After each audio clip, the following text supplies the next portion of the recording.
Howdy, y'all, and welcome to Liberty Libations number 66. My name is Jake Green, joined as usual by Mr. Alden Hardee, who's taking a shot right off the bat, and Mr. Zane Placie. Oh my gosh, he actually did. Okay, that's the way to start right there. Our producer on air, but off screen is Zach Varnell. All right, y'all. What are you drinking? What'd you just slam, Alden? It's pretty gross. We're moving soon, so I don't have much left. Please don't say it. I don't know if you know. Okay. It's chocolate liqueur. So okay, well, that's not the normal thing. I thought you were going to say Oh, no, I would much rather have Jaeger. No, why? No. I don't mind it. Disgusting, dude. I do like myself some chocolate liqueur, but it's not exactly something I imagine taking shots of. No, you shouldn't. I'm here to tell you officially, you should not do that. Yeah. Whoa, how about that? I forgot when there's three of us, it does that if we pinch it in a little bit, which I kind of like more. I also have closer to y'all. What do you have? Yeah, this is more intimate. I like this. Yeah. What's I feel like I definitely feel closer to you, which I'm not sure that I like. Alden, I have that, and I've got some Bookers. So okay, nice. A redeeming bottle, at least. Yeah. Got my usual old fashioned. I was sick for 5 days since we were gone, and today's the first day I'm feeling back at 100. So, okay, what is up, Grumpy? Welcome to the show. All right, y'all. First off, this show will be airing only on Peaceful Sea Productions starting in April. So we have our own Rumble channel called Liberty Libations. It'll be showing on there. It'll be showing on our YouTube channel, Peaceful Sea Productions. It'll be showing on Twitter and Facebook, maybe Facebook. I don't know. Our Facebook is horrendous. So make sure you go subscribe to our other channels, specifically Rumble. Highly recommend Rumble because our YouTube channel will be likely banned before the end of the year. So go follow us on over there and follow us on Twitter, Instagram, all that good stuff. What else we got? Oh, sponsor of the show, Rabbit Eye Wine. If you like blueberries and you like wine, this is your perfect combo. It's made in Georgia by friend of the party, Mr. Will Bell and his family. It's been their business for, I think it said like 35 years on the website, which is pretty awesome. So they're in stores all over the state of Georgia, and they deliver, I think, to 35 states or in the high 30s, somewhere in there. So yeah, go show them some love. If you like wine, go order some because they have some delicious flavors. And I'm trying to get those to our guys here so we can drink them during the show. I'm excited to try it. Yeah. Heck yeah. Give me something better to drink than this chocolate liqueur. Yeah, I mean, I feel like you could do that just by walking down the street and picking something up from the liquor store. Out of the you can't gutter. blame Will for that. Well, we have some good news. Certificate of Need reform passed the Senate today.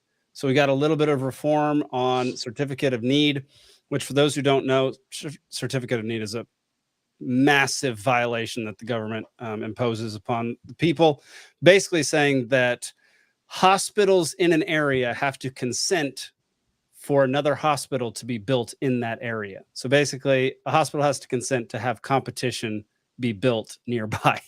And that doesn't just apply to hospitals. It applies to things like MRI machines, CT scan machines, like all different kinds of large equipment has to be approved by the neighboring facilities if you want it in your hospital, which is absolutely idiotic. I mean, yeah, it's anti-competitive nonsense. It's just some BS. So if you want to open a Burger King, you have to ask the McDonald's next door if it's okay. Yeah, exactly. That makes sense. Very good analogy.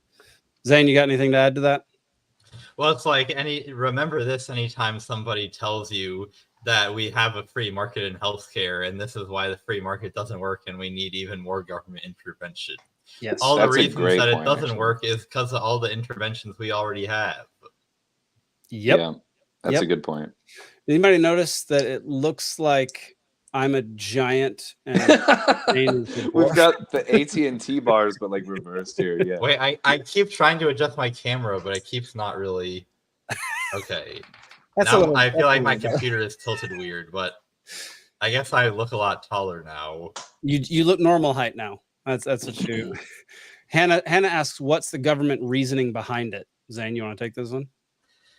I think I mean, if you ask them, either they wouldn't know, or they would probably say, well, we can't have, we've got to make sure that we've got some quality control here, or else, Bob will just go around building hospitals, and everybody knows that Bob can't be trusted. Have too many hospitals with too low of prices. So it's just the overall mindset that if you leave a market to its own devices, that it will just be utter chaos and it will be, unregulated.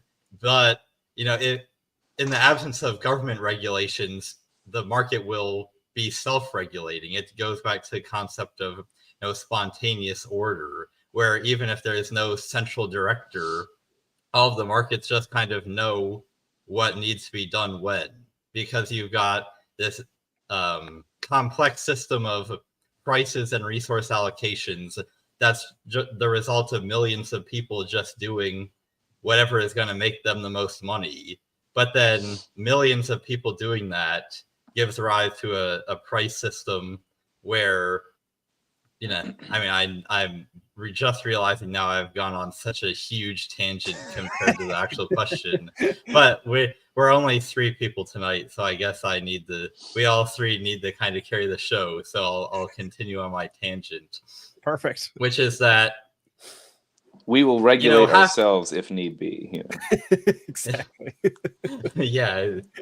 You'll be regulated by me. So you keep going until I tell you to stop, because I'm the government in this scenario. So to get really philosophical, how do we know that it's probably not a good idea to make cars out of gold? Gold is really expensive, so it's better to make cars out of something else. But why is gold really expensive?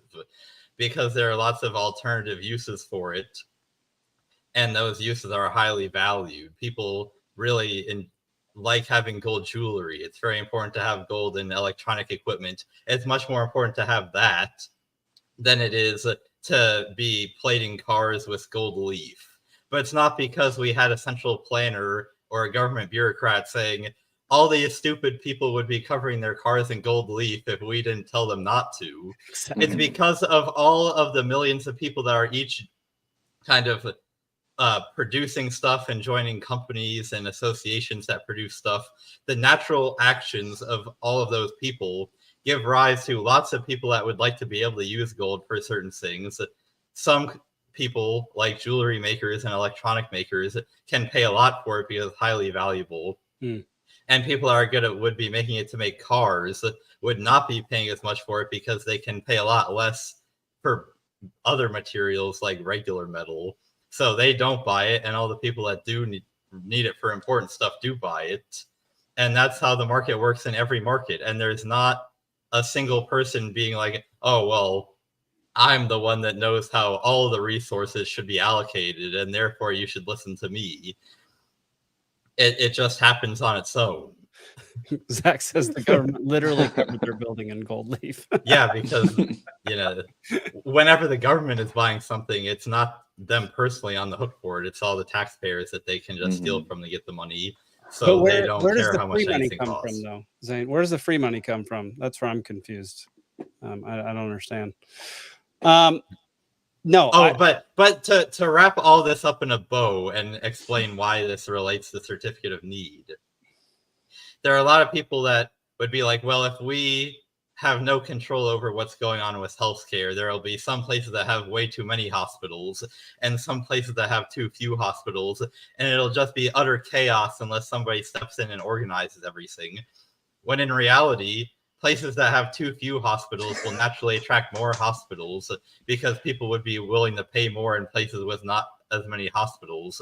And hospitals would naturally not be built in areas that already had too many because there'd already be too much competition in those areas.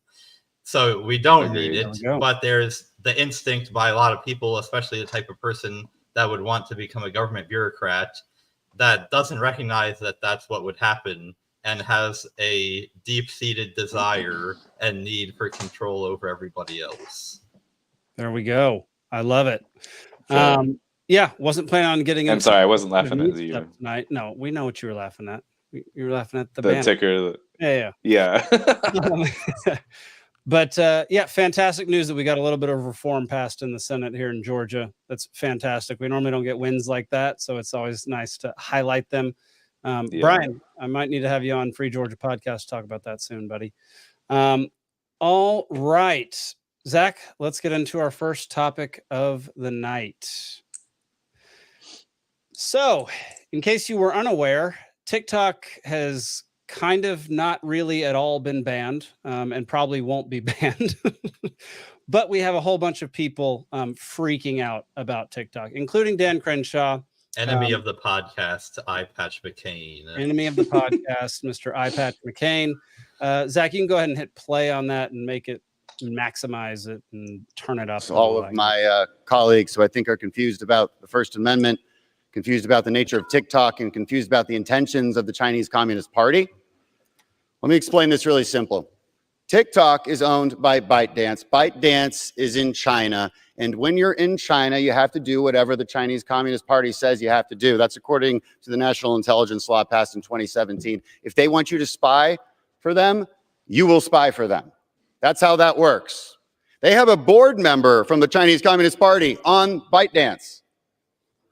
You wouldn't allow a radio tower owned by the Chinese to be put up right in the middle of Washington, D.C., and then allow it to just put out Chinese propaganda. You'd probably complain about that. That's exactly what TikTok can be used for, because millions of Americans are addicted to it. They see it, and the Chinese can absolutely manipulate those algorithms. The First Amendment does not give the Chinese Communist Party the right to American data or the right to manipulate the minds of Americans. That would be a really weird interpretation of the First Amendment. The primary counterarguments to this bill seem to be as shallow as, well, it doesn't do everything I want, and Facebook's really mean, and I don't want them to make money. So what? Then that means you owe Chinese access to all of our data and access to manipulate the minds of Americans? I don't think so. This is a very specific bill, very specifically tailored. It does not harm American companies or American individuals. You know it. You got to read it. Pass this bill.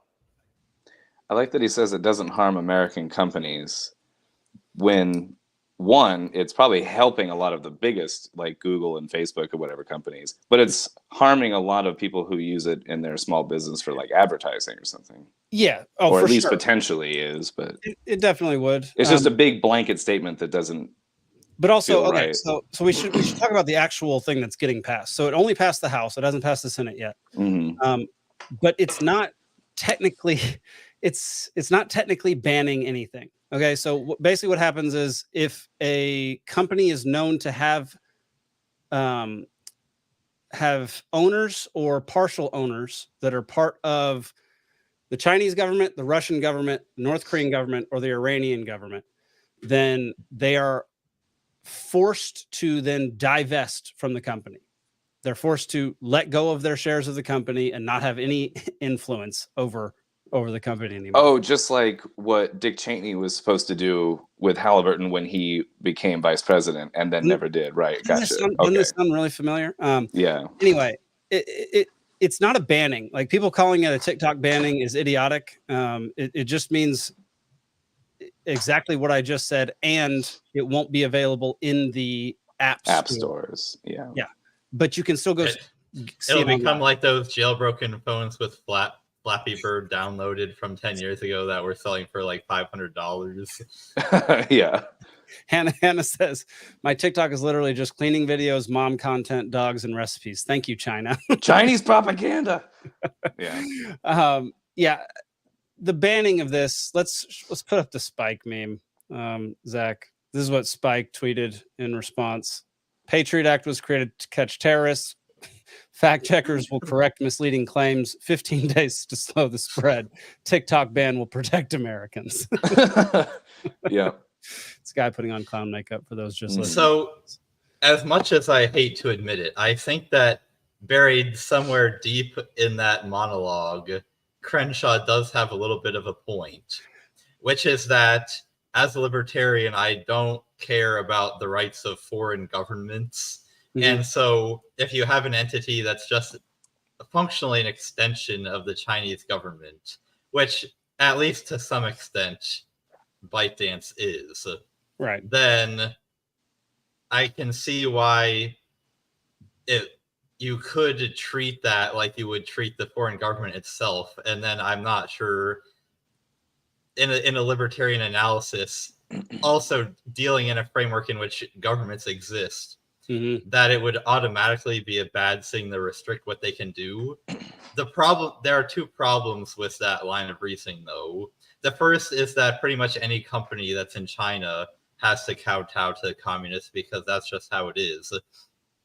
And I don't want every random Chinese manufacturer to have to be divested from a bunch of their owners, because I don't see how that really benefits anybody. Like, Right. Do we just want all the stuff that we get off Amazon to be twice as expensive? I don't really want that.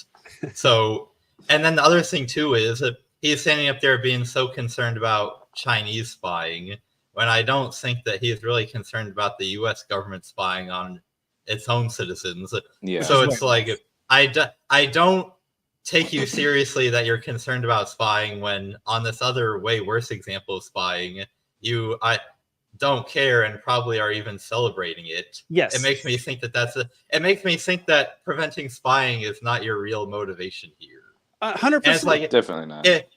And if the Chinese government is spying on me personally, there's a lot less that they can do than if the U.S. government is spying on me. Yes. Like, what is the Chinese government going to do to me if they're spying on me?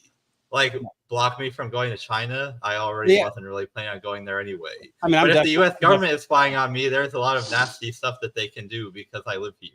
Well, look, yeah, you're correct. You're correct in that regard, but you're also smart and not just a drone going about your everyday life, not caring about what happens. So, like, for the people who don't get involved in politics and have no idea what TikTok is, who owns TikTok or what they're doing, like, basically what I see this as is just the U.S. government versus the Chinese government and who can propagandize our population the best. Because either who can propagandize and spy on, because either it's going to be Facebook, Twitter, Instagram, all those that are based here in the U.S., in which the U.S. government has not full authority, but can utilize those means in order to brainwash and propagandize us and spy on us, or it's going to be the Chinese Communist Party that does it. So, and derive a bunch of data and metadata. Chinese. Somebody explain to me what exactly Chinese propaganda is. Like, I don't think I've ever seen any Chinese propaganda. Well, see, like, I've seen plenty of communist propaganda coming from the U.S. government and its affiliated organizations. Yeah. That's like the Chinese don't need any help in propagandizing Americans into leftist ideals, because that's what the U.S. is already doing. Yeah, true. Oh, Hannah makes an interesting point. The Chinese could do a lot in theory. They could use info to blackmail people into being spies for them, a la the Soviets. That's not bad. Also, I'm not sure it's propagandizing as much as it is brainwashing and turning us into mindless idiots. Do you know about that thing with the Chinese, the difference in what they promote algorithmically, like on their side versus our side? Yeah, that's what I was getting at. Was basically for us, it's a bunch of dance videos and people pranking each other and people getting hit in the nuts and all, like, just dumb stuff. Ow, my balls! And for their population, it promotes more academic minded activities and it's again though with like coming back to your. I hate when people say this, because it's not TikTok's responsibility to make sure that you are being educated or to make sure that your kids are being educated. I completely agree. If you are a person that cares about self-development, or if you're a parent that wants your kids to be well-developed, stop crying to the government to ban TikTok and actually implement something. Kids, you are the parent.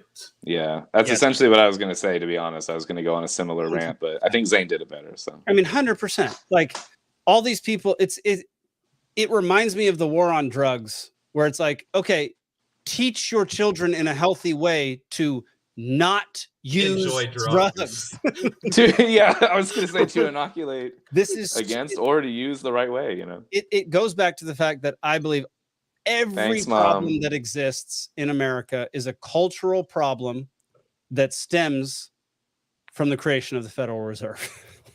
This is my big Amen, overarching theory is the Federal Reserve started us down this path where now all we want is pleasure, pleasure, pleasure, pleasure, and we have no off switch, and it's going to be the ruin of the population of this country. That's what I think.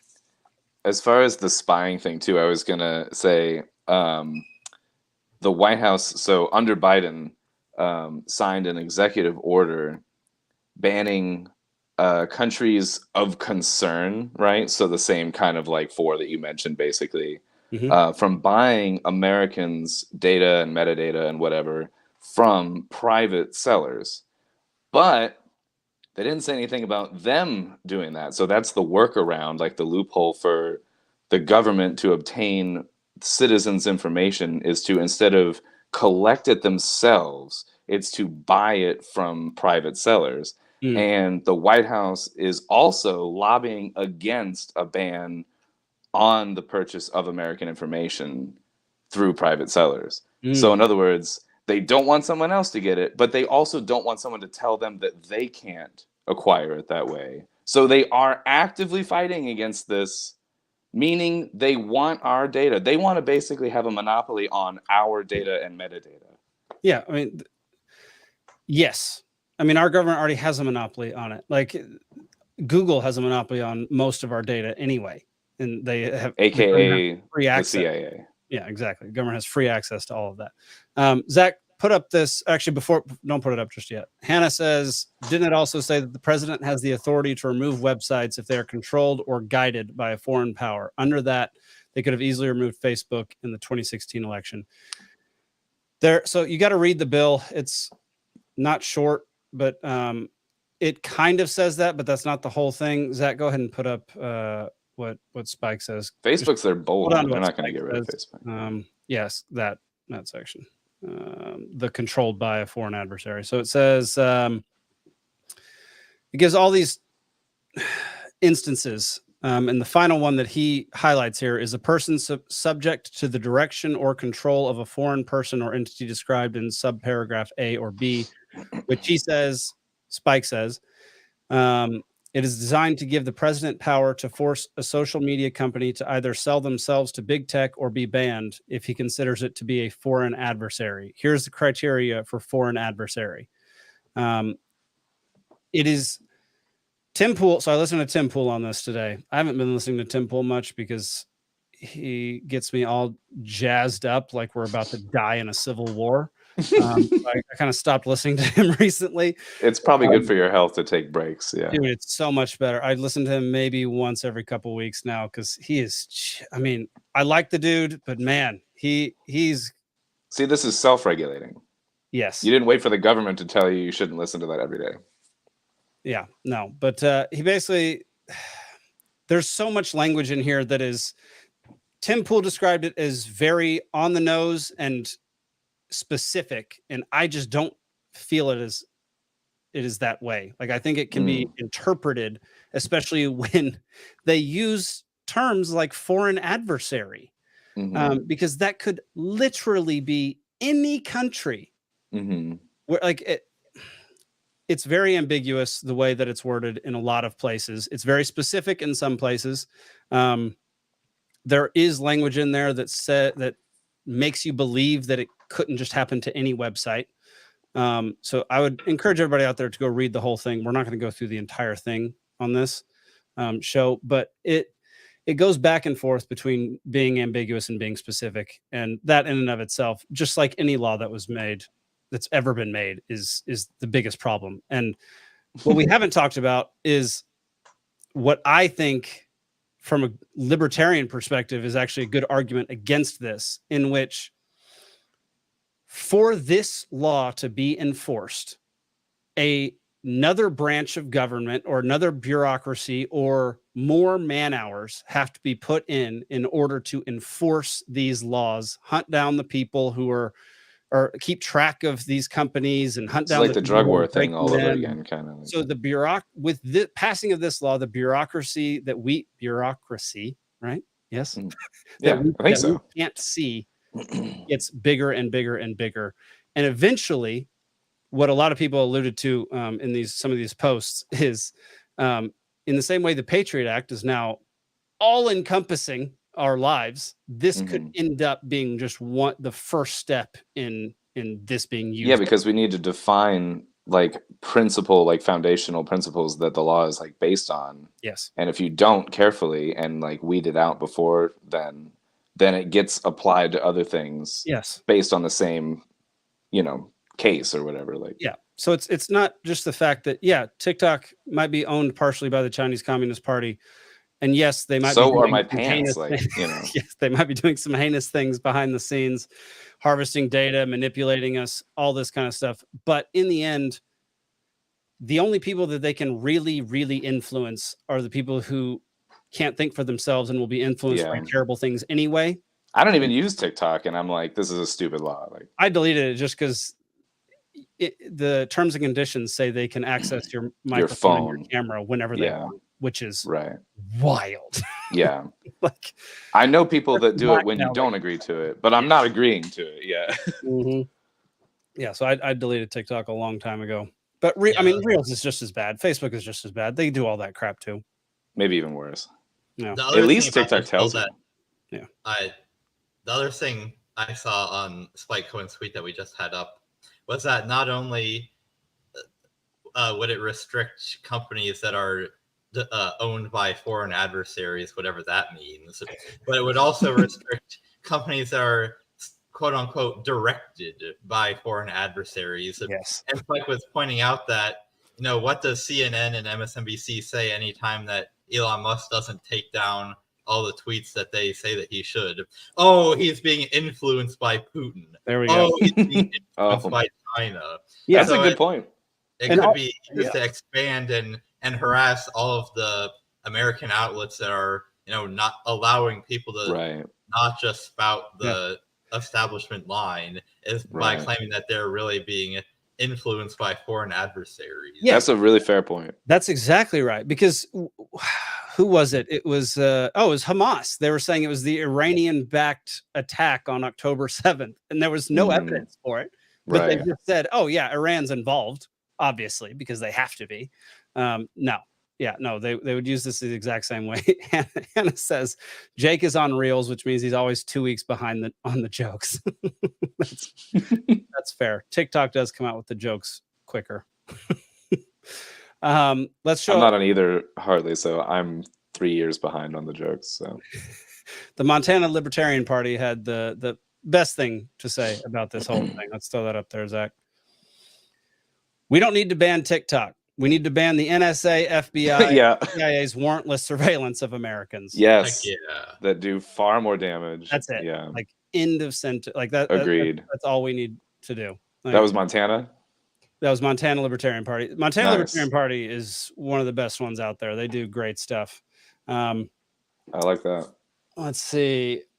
I think we got Snowden talking about it next. Is that right? Oh, okay. I'm not seeing this. Is he talking about this specifically? I can't remember. Let's let's just play you can play the clip. It's only 1:42. So let's watch some Edward Snowden. Was confronting the most senior spy in the United States, General James Clapper, who was then the director of national intelligence, right? There's no guy higher than him. The buck stops with him when it comes to intelligence. He's testifying under oath in front of Congress, right? But more broadly, in front of the public. This is televised. And Ron Wyden asked him a very specific question about a program, mind you, that Ron Wyden knows exists because he has security clearance. He sits on the Intelligence Committee.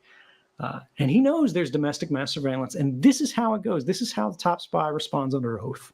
So what I wanted to see is if you could give me a yes or no answer to the question, does the NSA collect any type of data at all on millions or hundreds of millions of Americans? No, sir. It does not. Not wittingly. There are cases where they could inadvertently, perhaps, collect but not wittingly. So that was a lie. Wyden knew it was a lie.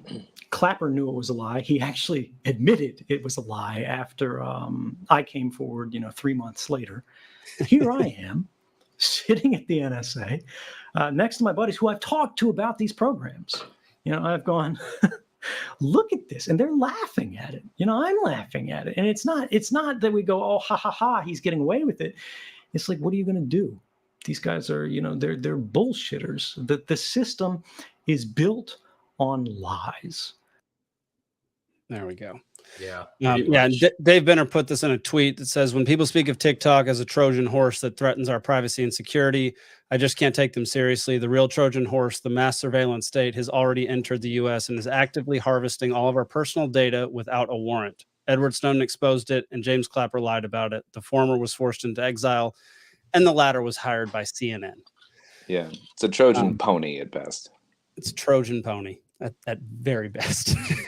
Maybe a mini horse. Maybe mini horse, yeah. Horse. Little Sebastian. Trojan little Sebastian. Well, this brings us to our drunkard of the week. I am not fucking drunk. Well, 19th or blue. Every pretty girl deserves to go to a ball. This is everything about it's a clam. I love it. I gotta be honest with you, I feel like I'm a little bit too drunk to stand up. On Wiedersehen, asshole. I'm drunk right now. All right. So our drunkard of the week this week, we're separating them into heroes and villains. Okay. We can't just have drunkards of the week because some of them are awesome and some of them are terrible. Mm-hmm. Our first one was a hero. Our next two were villains. And this one, I'm happy to say, is a hero. So enjoy drunkard of the week. Pressure in here in Columbia is for me to not even vote red on the board. Y'all might not know this. A dark money entity that was created on Tuesday, the day after we voted for this, I went home and a attack piece went out in my whole district about the fact that I voted for this. I get that the people in Columbia, that the lobby wants me to either not vote or to vote green on this, but my constituents want me to vote red, and they want their tax money spent on core government functions, on their roads, on their schools. That's what they want their money spent on. So they don't want us in here trying to play this government planning thing where we in our bureaus can figure out where the job should be, who should be employed, how much money should be allocated where in the private sector. It never works. It's socialism. It's never worked anywhere before. So what are we doing to trying to do it here? But would you consider the fact that South Carolina's track record on bringing major projects into this state has a winning record, and therefore, again, commerce should be listened to rather than those people back in your district that may not have ever brokered a deal, may not understand what it means to being a project, may not understand economic incentives. So what your suggestion is we should listen to the people back home in your district rather than the people at commerce that have been successful at bringing these mega deals to South Carolina. Mr. Rutherford, I don't think that you could have espoused a philosophy that disagrees more fundamentally than me. I completely disagree with you, and I think that you believe what you just said. But no, I 100% am going to listen to the people back home who I represent in this House, and you should listen to the 40,000 people in your area, and not the bureaucrats at commerce, and not the lobbyists, and not the multi-billion-dollar international corporations. You should listen to your constituents like I am. So yes, I will always fall back on the common sense of the wonderful people from Taylor's and Greenville Eastside, far more than I will ever listen to unelected bureaucrats, other representatives in here who have been here for far too long and have maybe managed a whole lot of these deals, and far more than I will ever listen to any member out there. So, Mr. Morgan, we want to be free to do what we want to do. Yeah. We want to get loaded. Yeah. And we want to have a good time. Nice. So that is Representative Adam Morgan from South Carolina. We can go ahead and put his Twitter up there, Zach. That's why I had it queued up. I don't know. You had some thoughts there, Zane. What do you think? It's yet another example of voters being a threat to democracy. Because what that guy said was, are you really going to listen to the people that elected you into office. And Right. assuming that you think that democracy is legitimate, how could you not think that that's what you should do? Yep. So for those who don't know him, he's South Carolina rep, Mr. Adam Morgan. You can go follow him on Twitter. As soon as I saw this, I clicked follow.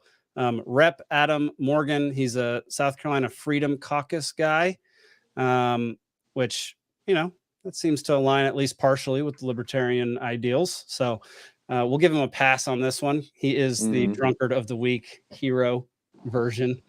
So yeah, go follow Mr. Adam Morgan, legend, for saying that. So he did a really good job of stating exactly what he meant, which a lot of people have a really difficult time doing, especially in a public setting when there's a ton of pressure on you to not say what's on your mind and like what you actually think. So props to him. I commend him. Loved it. Yeah. Heck yeah. Do y'all want to do trivia now, or do you want to go to our next topic?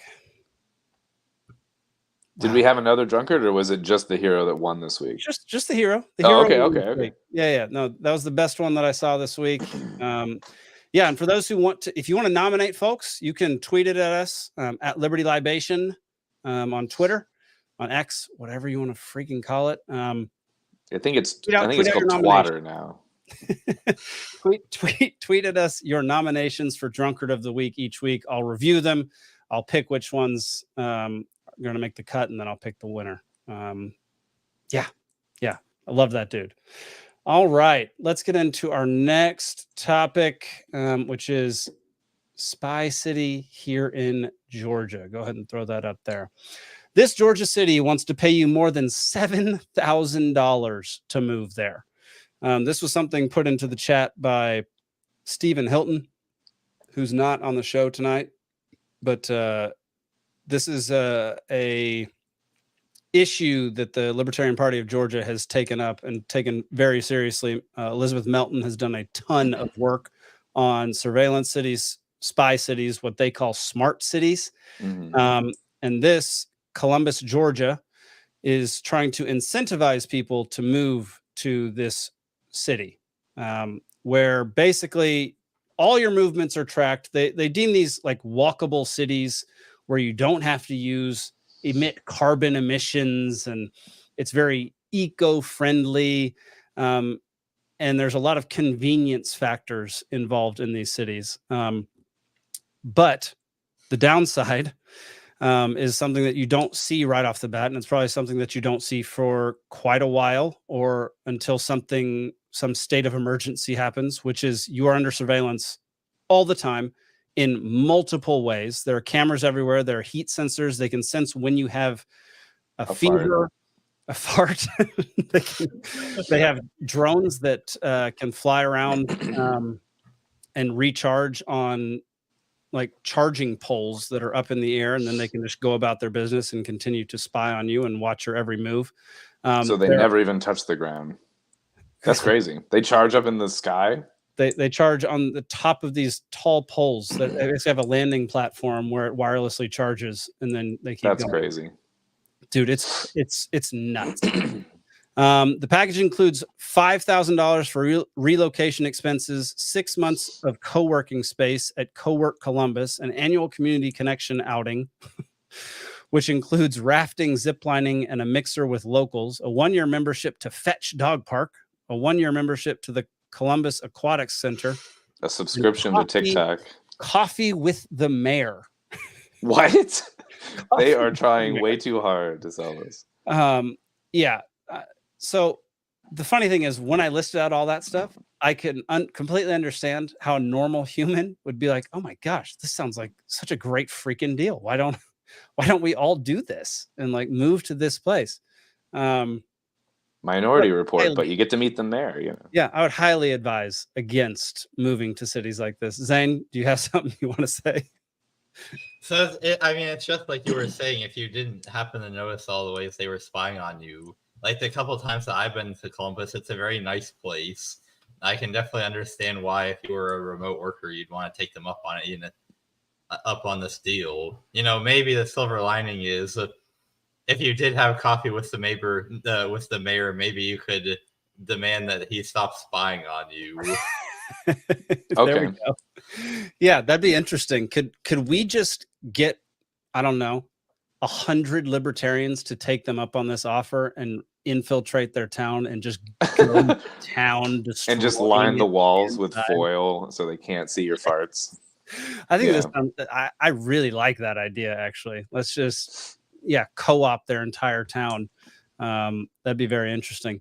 But you can learn a lot about spy cities from our YouTube channel, Libertarian Party of Georgia. We've put out a ton of videos on this. We put out presentations, podcast episodes, all dedicated to this issue that kind of started over in the UK, but has made its way over here and is taking over smaller cities. So cities like the size of Columbus, maybe a little smaller at times, but it's being implemented without your knowledge. All of these security measures are being implemented without your knowledge. Towns used COVID grants to pay for a lot of this surveillance material. And I'm not surprised at all because honestly, England was pretty close behind Australia for some of the wild shit they were doing during COVID. Like England, oh my gosh, arresting people like on hikes by themselves and stuff in that time or whatever. So like, I'm not surprised. Zach says Chattanooga is supposedly becoming one too. I believe you are correct in that. Grumpy really? Says Columbus is the home of the U.S. Army Infantry.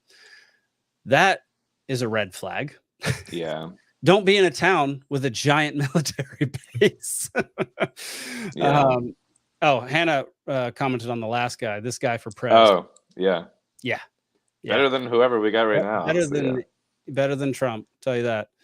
We're not going to spend too much time talking about this, but anytime I get the chance to illustrate what is actually happening with what they call smart cities, do not be, when you're promised convenience and safety, the first ask thing safety from what? Yes. The first thing that your mind should be triggered to think is, why are they giving me this? Yeah. Because there's never a good reason. Because generally speaking, they don't give a crap about you. They don't think about you. Nobody in power is like, oh, I wonder what the people on Knights Court Road in Dunwoody are concerned about. Did you just dox yourself? No, I made up a random name of a street. Oh, I was going to say, is there a reference here that I don't know? Or? No, I know there's a Knights Court in like Smyrna, but it was where we were going to buy a house. And so I just put it in. Okay. Whatever. Knights Templar Drive. There we go. Yeah. I was like at Knight Court Road. What are you talking about? Oh yeah. My bad. Brian says 123 Fake Street. That's my address. Zach says, so don't expect it will always be called smart cities. Agreed.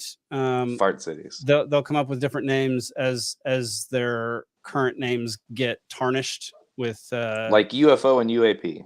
There we go. They're no longer UFOs, y'all. They're only UAPs. And now I think there's a different one. Oh, great.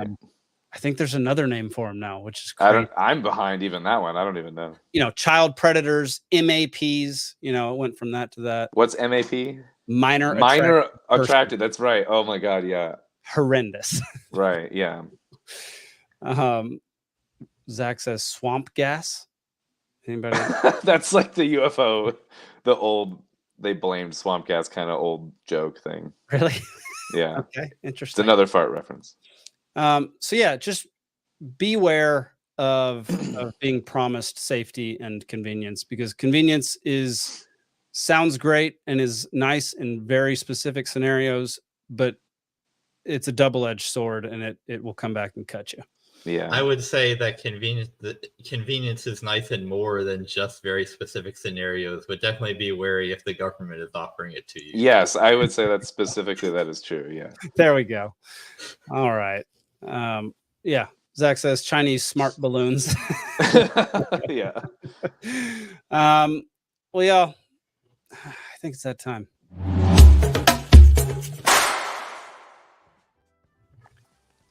Oh. Didn't mean to click that twice. I was like, what's Yeah, that going was me. on? I think I that was clicked Zach. the Oh. yeah. Zach, you playing trivia?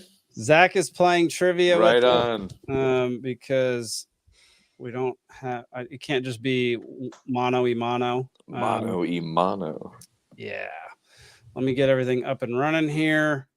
I don't hear the Rat Pack loud enough. Let's get that up to 6. There we go. Now I can hear it. Yeah. All right. Let me get my screen up and running. I completely forgot to load the scoreboard prior. So give me a second.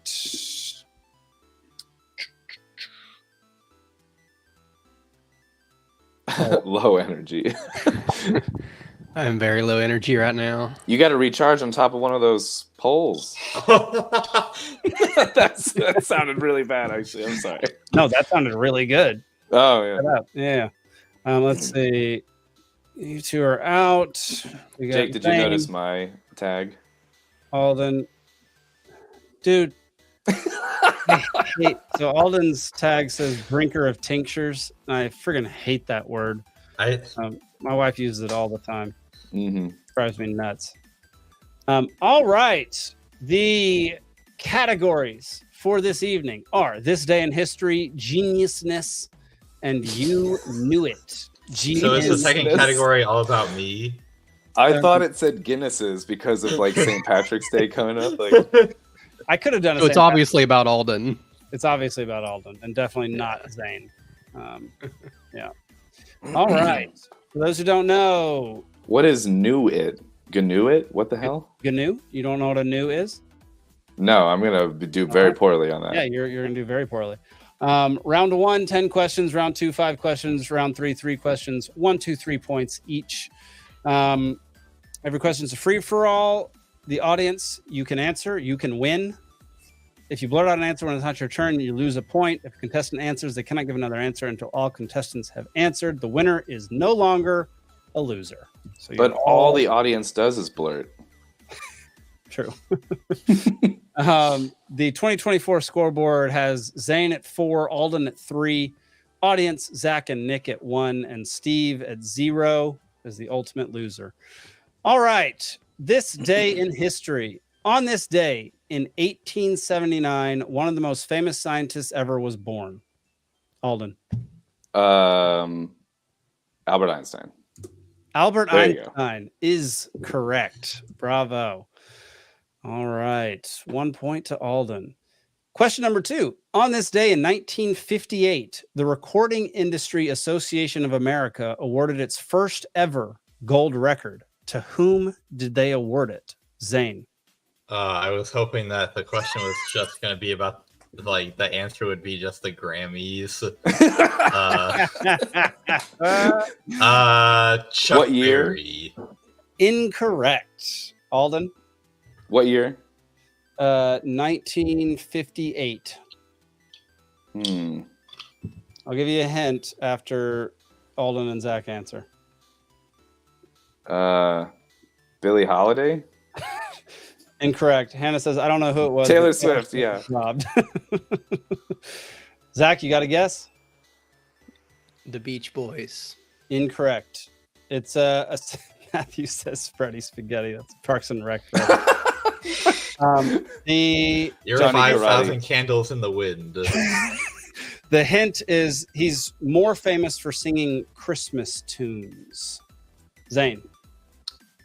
Irving Berlin. Incorrect. Alden. Dean Martin? No, but you're on the right track. Zach, you got a guess? Gene Autry. No. Hannah, incorrect. Not Frank Sinatra, although great guess. Yeah, that was. Matthew, incorrect. It is not Alden and the Chipmunks. Hannah, it is incorrect. It's a free-for-all now. Just start blurting stuff out. All right. I think that's my new thing. After 2 rounds of everybody guessing, it's just free-for-all.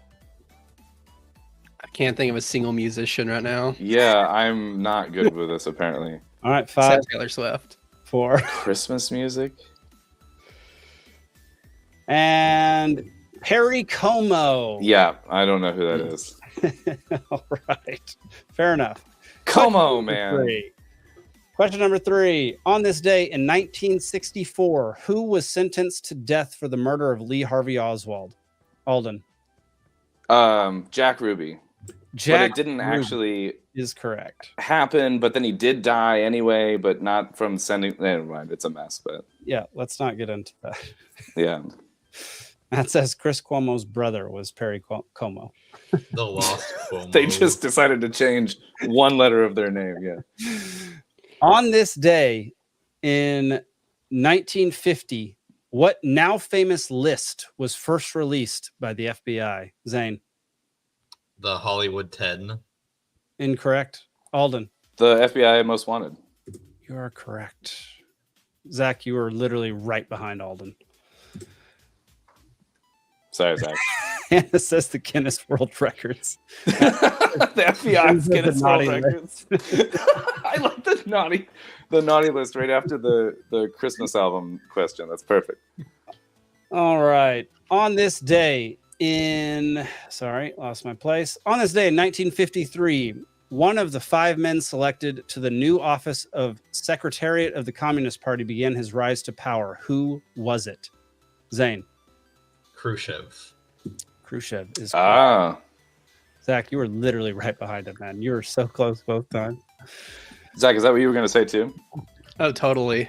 I was going to say MLK, so I was way off. I'm kidding. On this day in 1776, which Federalist was named captain of artillery company? Zane. Knox. Incorrect. Zach. Captain Morgan. Give him the point. That's awesome. Incorrect. Alden. Adams. I don't know. No. The hint is there's a Broadway musical about him. Zane. Hamilton. That was no. Hamilton. I want to see the replay again on that. Ask the audience. Anytime there's like a tie, I want to hear the audience. You've been getting plenty of close ones. And Stop I complaining. watched y'all. I didn't look at it was just a hint. So I can see, Alden. I've got it with my eyes. You should have your hand like right below camera, so you can just do that. I have my hand on my butt. It's where it's my lucky butt cheek. Okay, fair enough. Fair enough. On this day in 1990, who was elected president of the Soviet Union? Zach. Well, I was going to say Gorbachev. I don't know. That didn't sound right. Yeah, there you go. It doesn't sound right because it is. Well, there you go. For some reason, I was thinking that happened in I don't know. I was thinking nonsense, but I got it right. So Hannah was right behind you.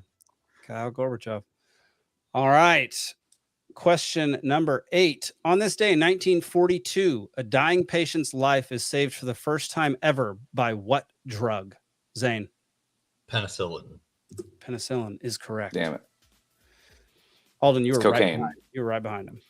No, cocaine has saved so many lives before that, man. Yeah. Oh, that was earlier. Magic mushrooms. We have the Elk of Antioch entering the chat saying, "Hail Lord Xenu, hail Princess Xena, and hail Prince Harry. Long may they reign over us all." Perfect. I love the input. It's very topical. We all understand. You're what even a you're prince saying. anymore? No, he's not. He renounced his membership to the Crown Xena? family, whatever you want to call him. All right. On this day in 1910, the Lakeview Gusher became infamous for doing what? Zane. Exploding. Incorrect. Alden. Gushing. I need specificity here. Telling secrets. Incorrect. Zach. Damn it. Serial killing. Incorrect. Serial dying. I'm not giving a hint. Lakeview Gusher? Matthew, incorrect. Yeah, gushing, yeah. Zane, go. Not gushing. Incorrect. It is gushing. Gushing is correct, but it has to be specific. Alden. Is it giving lewd compliments in public to 40-year-old women and older? That is incorrect. Damn it. Matt got it. spilling oil. Mm. Spilling the most oil up to that point, 18 months and 9 million barrels. I leaned on the figurative Oh, an definition. oil of gushing. gusher. There you go. I was thinking of geysers. I was on completely the wrong track. I was thinking of those little candies with the little corn syrup fruit filling in the middle. That's what I was those thinking. are so gross. Those are so good, man. Even when I was a kid, I didn't like them. I had a My mouth beer. started watering because I want them so bad. Yeah. I had a beer made from those once, and it was actually pretty good. I bet. I Final had a question beer around once one. called Sour Gummy Worms. Mm-hmm. I didn't like it very much. It was just I sour. don't like that either. Final question of round one. On this day in 1794, what device was patented that would change part of the farming industry forever, Zane? That would be the cotton gin. That would be a correct Nice. answer. You take the lead with that answer. Round two is Finally. smooth move, Einstein. It's one we actually learned in school. That doesn't come up very often. Yeah, right. After round one, Zane has 4, Alden has 3, Zach and the audience are tied at 1. This next round is worth 2 points each. That was a good point, Zach. It's like if Eli Whitney inventing the cotton gin is the historical equivalent of the mitochondria being the powerhouse of the cell. That's so good. All right. Round 2. In 1916, Einstein proposed the theory of general relativity, which revolutionized our understanding of gravity. What did he describe gravity as in his theory? Zane, then Alden, then Zach. A curve in space-time. You are correct. Curvature of space-time. Bravo for getting the nomenclature down perfectly. Question number 2. Albert Einstein won the Nobel Prize in Physics in 1921. What specific discovery or contribution did he receive the Nobel Prize for? Zane. The photoelectric effect. Holy mother of mercy. No, it's E equals MC squared. Goodness gracious, Zane. Matthew had the best answer. For having it, just having it. Not for curing AIDS, just AIDS. Just AIDS. Question number 3. During his early years, Einstein worked as a patent clerk. In which city did he hold this position? Alden. I don't know. I was just trying to beat Zane, but I'm going to say Columbus, just Incorrect, Zane. Geneva. Incorrect, Zach. Cleveland. That was the saddest guess ever. So Hannah and Grumpy are both wrong. It is a country. It is a city in Europe. Zach. Berlin. No. Zane. Zurich. No. Alden. Helsinki. No. Final. Helsinki. Final hint is it is in Switzerland. Alden. The Alps. Oh my gosh. Zane. Basel. No. Wherever they make the Swiss cake roll. Incorrect. Where's Oslo? Matthew Norway. goes Basel as well. It's in Switzerland, everybody. It's in Switzerland. Oh, the Elk of Antioch got it. Burn. How about that? Nice. Audience is now tied with Alden. Suck a butt, Alden. I already am. In Switzerland. Because I'm drinking Mozart chocolate liqueur. I saw Sorry. you went for a second helping of that. Oh, Are this you is just like my trying to fifth. drink all of it so that you don't have Yeah. to move it? Absolutely. What are you, his I'm mom? doing my due diligence here. Yeah. I think You it's don't know. socially unacceptable to count people's drinks, Zane. So keep your mouth shut and stop calling people out about that. Yeah. Don't count my drinks. Count your own points. All right. Unacceptable. Well, this is part of the self-regulation of the show. All right. Question If number I 4. see someone having too many shots of chocolate liqueur, I gotta help my friend out here. Fair enough. Mhm. Fair enough. Question number 4. Einstein was a vocal advocate for which political ideology which he believed would promote global peace? Zane. Nuclear non-proliferation. Zane. Alden. Black holes matter. Oh my gosh. Zach? Transhumanism. No. It is a very common ideology. Alden? Civil rights. No. Audience gets it. Hannah? No. Socialism.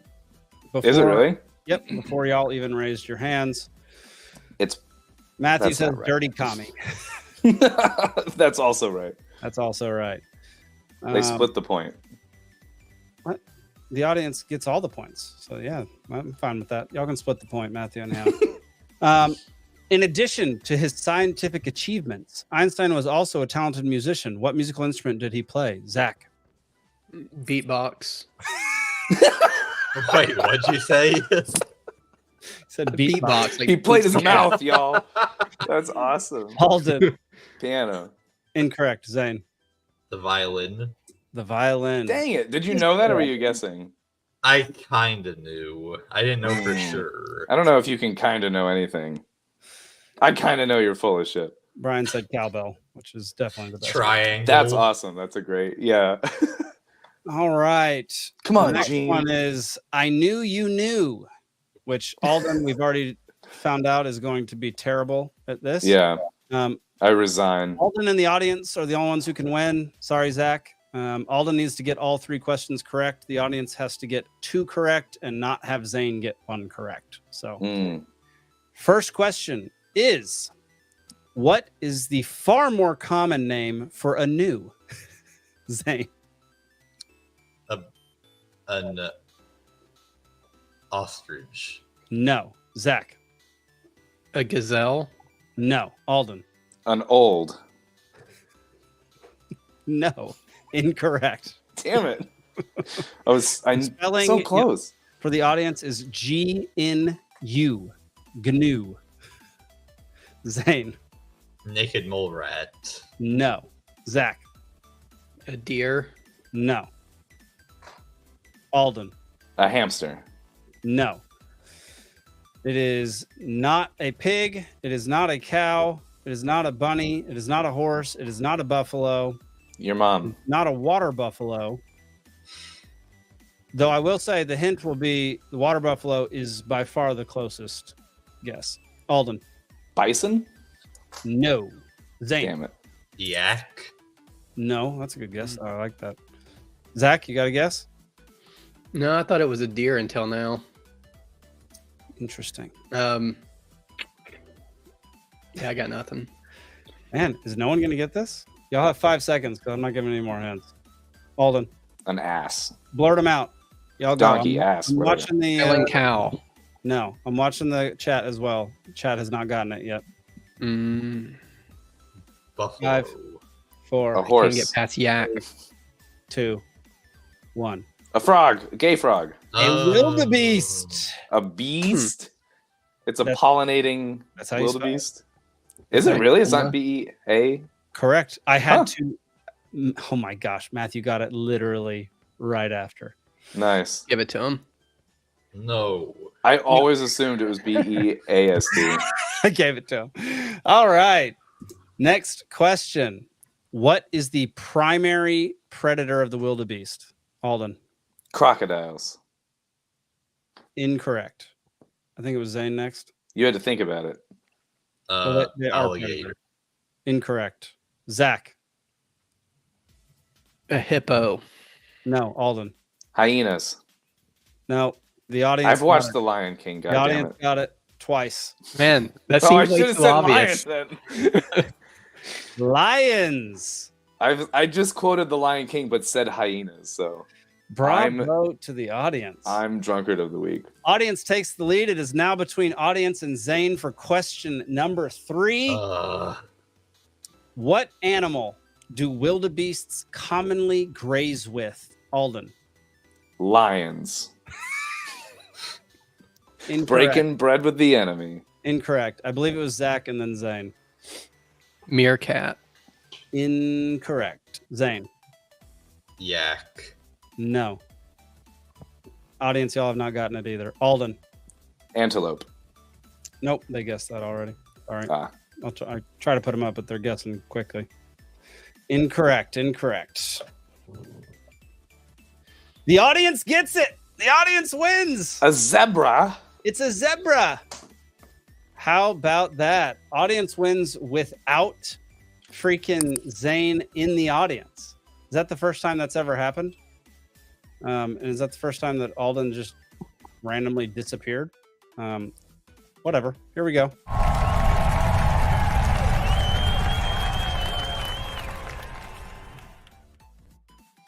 All right. Alden's back. Bravo for coming back to the show, Alden. I'm back. There we go. All right, y'all. Great trivia. That was fantastic. Thank y'all for all participating. The audience is a bunch of winners, especially Hannah, the Elk of Antioch, and Matt. Sorry, Gnome. He's slightly annoyed there was no gnome in that picture. That's fair. Wait, was there not? There were a bunch of gnomes, weren't there? Or is that just a bunch of no, it's a bunch of little porcupines. Yeah, let's watch that audience thing again, because that's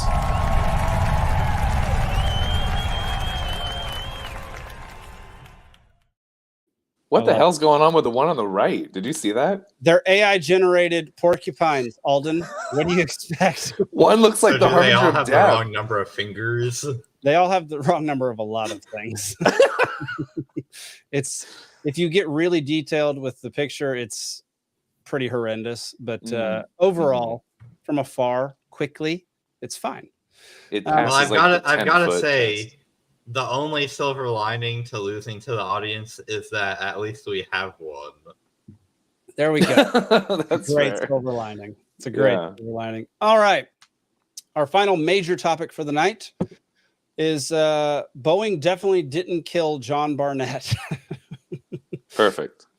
Boeing whistleblower found dead of apparent suicide. John Barnett, a former Boeing employee who had reportedly raised concerns about the company's production issues, was found dead of an apparent suicide, according to authorities in South Carolina. Barnett had been working at Boeing for 32 years before leaving the company in 2017, which previously reported on his efforts to raise issues about the company's production issues. The 62-year-old died of a self-inflicted Let's just say gunshot wound. gunshot wound, the Charleston County Coroner's Office in South Carolina confirmed on Tuesday. The Charleston City Police are investigating, the Coroner's Office said, without giving any other details. Barnett was in the middle. This is the big part. Barnett was in the middle of a deposition in an ongoing whistleblower retaliation case against Boeing, according to a statement from his attorneys. Yeah. Blah, blah, blah. He was in very good spirits and really looking forward to putting this phase of his life behind him and moving on. We didn't see any indications. Oh, that he moved on. In life. No one can believe it, they said. He was a quality manager at Boeing. He had exposed very serious safety problems with the Boeing 787 Dreamliner and was retaliated against and subjected to a hostile work environment, his attorney said. A lot of this can be... I don't know if it can be confirmed, but it is corroborated by other sources that he actually was quality assurance guy who was subjected to a hostile work environment after pointing things out to Boeing, reporting things that they didn't want him to report, and making a stink within the company. And then he decided to come forward and be a whistleblower. And now he is dead, found dead in his car. With an apparent gunshot wound to the head. I love that he's dead. He's found dead in the car in front of his hotel. So either you drove all the way from wherever you started to the hotel and then decided to kill yourself in the car there, or you got out of your room, got down to your car, and then decided, nah, I'm not going to drive to where I'm going. I'm going to kill myself here. But in the hotel room wasn't any good. Yeah. The hotel is... wherever he was going to go, whether it was work or home or whatever, or the hotel room, is much harder to kill someone without being surveilled. The parking lot is much easier to get a shot off on someone. I'm just saying. Well, you'd hate to have to make the housekeeper clean that up. True. Much more polite to That's do all in it your own was. car. That's all it was. Yeah. We have to pause for 2 seconds. Hannah tells me to say Matt and her are better at games than me. I will never admit that, because I can't admit to a lie, because I wipe the floor with you at Catan regularly, Hannah. Yeah, but who beat you at Catan in Montana? Do you think it's because it was a 3-hour game? A one game lasted 3 freaking hours. It was how psychological does that warfare. happen? Because How do you have a 2-player Haley, game of Catan that lasts for 3 hours? It was like because it was Alden like and an Haley hour. play at the pace of a freaking snail, man. It was excruciating. I brought Catan to hang out with Alden a second time and decided, no, I don't want to play this. Yeah, I have some analysis paralysis. That's true. Oh my gosh, y'all! Yeah, playing games with y'all is Back to Dead Guy. back to Dead Guy. We can skip the real news, no bullshit article, Zach, and we can go straight to the Ian Miles Chung post. Did you see the Instagram reel I sent about this? Yeah. I think I saw it. I don't think I saved it though. The like AI art thing with it. Yeah. Sorry. I was spamming the chat with reels, so probably means I'm addicted and Instagram reels should be banned. So All right. Ian Miles Strong says the Boeing whistleblower's lawyer doubts he committed suicide after he was found dead, found in his truck after he failed to show up for an interview to testify against Boeing. After Barnett was found, the local coroner concluded that he had died from a self-inflicted gunshot wound. However, Barnett's lawyer expressed doubt. Over the past few years, Barnett claimed that the company used substandard parts for its planes and compromised safety. Barnett has testified in recent high-profile cases, such as the door that blew off a Boeing 737 mid-flight, questioned the quality of the 737 and 787. Let's go listen to his actual words. He speaks in a clip on our next. Yeah, let's listen to him for a second. So let's blow that up. This is not a 737 problem. It's a Boeing problem. And I know the FAA's gone in and they've done due diligence and inspections to assure that the door plugs of the 737 are installed properly and the fasteners are torqued properly. But my concern is what's the rest of the airplane? What's the rest of the condition of the airplane? And the reason my concern for that is back in 2012, Boeing started removing inspection operations off their jobs. So it left the mechanics to buy off their own work. So what we're seeing with the plug blowout is what I've seen with the rest of the airplane as far as jobs not being completed properly, inspection steps being removed, issues being ignored. My concerns are with the 737 and the 787 because those programs have really embraced the theory that quality is overhead and non-value added. So those two programs have really put a strong effort into removing quality from the process. When I first started working at Charleston, I was in charge with pushing back defects to our suppliers. And what that meant was I'd take a group of inspectors and actually go to the supplier and inspect their product before they sent it in. Well, I'd taken a team of 4 inspectors to Spirit Aerosystems to inspect the 41 section before they sent it to Charleston. And we found 300 defects. Some of them were significant that needed engineering intervention. 300. I returned to Charleston. My senior manager told me we had found too many defects and he was going to take the next trip. So the next trip he went on, he took 2 of my inspectors. And when they got back, they were given accolades for only finding 50 defects. So I pulled that inspector aside and I said, did Spirit really clean up their act that quick? That don't sound right. And she was mad. She said, no. Said the 2 inspectors were given 2 hours to inspect the whole 41 section and they were kicked off the airplane. So just limited by time. Yes, the company was incentivizing inspectors to have fewer problems, not less, that they found. So he got chastised for finding 300 problems with a Boeing 737 or 747, one of the two. And so his boss went the next time, in which they only found 50, and they were getting praise and accolades for only finding. Yeah, hurried off and then praised for only finding 50. Yeah. And yes, you're right, Grumpy. Spirit sucks. Oh, Spirit! I'm scared to fly Spirit. Honestly, it's not just Spirit though. Like it's been happening to United regularly. It's happened. Has it happened to a Delta plane? I don't think it's happened to a Delta plane yet. I don't know officially, but definitely United, definitely Spirit. Did you see the video of someone? I don't know if they were like undercover or what was the thing. I think it was because the footage was all wonky, and they went into someone went into the line, like the plant, like working on the Dreamliner or whatever, the 787 or something. Mm-hmm. And they got time enough to ask 15 workers that were there if they would fly on the plane that they were building, and 10 said no. That's not good. That's 2 out of 3 people were like, hell no. And then the one guy was talking about that he was asking him like different problems, on the plant and stuff like that. And he was talking about there was like a drug problem, and he's like, yeah, but if you try looking for weed, they sell good weed here. Like he was like, they go in the bathroom and they smoke up, on lunch shift or whatever.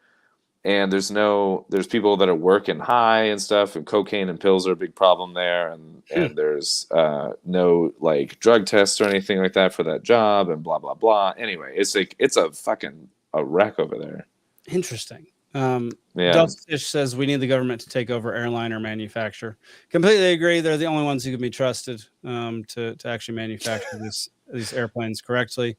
Oh, Grumpy says no Spirit, the manufacturer, not the airline. Okay, so they're interesting. Oh, I don't know the distinction. Yeah. 2 separate companies. Okay, well, that doesn't make it easier that there's a manufacturer named Spirit and there's an airline named Spirit, and that's obnoxious. Okay, so they're both stupid. Got it. Okay. So just to return to Deltafish's comment for a moment, because I think there is some fertile ground for libertarian theory here, which is that it would seem to the uninitiated that our conversation right now is opening ourselves up to a criticism that actually markets don't self-regulate, and that we need the government to come in and regulate companies, because otherwise they'll cut corners all the time. Yep. And doors will be falling out of the sky and it'll be utter chaos. And yet, ask yourself, does the FAA or the NTSB ever suffer any consequences or lose any funding when there are accidents? Of course not. They always go to Congress every time there's an accident and say the reason why this happened is because we didn't have enough funding. We need more funding. We need more staff. We need more resources to make sure that this doesn't happen. So the incentive is actually to not prevent accidents if your goal is to, build up a big agency, which there's lots of public choice economics research that suggests that the behavior of bureaucrats is very similar to private companies in that their main goal appears to be building up a large empire for themselves. So if you're the head of the FAA, it's been shown that what your behavior often does is you do the sorts of things that would lead to the FAA becoming bigger so that you have more power. And what makes the FAA larger is actually more accidents, not less accidents. Fewer. And so we cannot... Oh, okay, thank you. Whereas... Your whole point is moot now. If Boeing has issues with their planes, which they do, they are suffering huge consequences. I'm sure that a lot of the executives at Boeing are going to find that their bonuses are not as large as they had hoped because of all of these problems. So they and all the shareholders and everybody else at the company is actually incentivized to make their plane safe in a way that the regulators are not. And the fact that, the plane isn't safe, therefore you're full of crap because the plane's not safe. That all that is evidence of is the fact that we don't live in a utopia. We live in the real world where there are always going to be problems, and there are always going to be new problems cropping up, and that we always have to find new ways of dealing with them. And the fact that Boeing has these problems, they apparently thought that one way was going to work, or they didn't think that it was an important enough issue to care more about. And they were proven wrong. They should have cared more about it. And now they're suffering the consequences. And the industry will learn from this. And, planes will be safer 5 years from now than they are today, because that's how the market works. Because we learn and grow, and it's a process of discovery. Love it. I'm in the in between of this. I'm not trying to say. Well, that means you're half wrong. That's hilarious.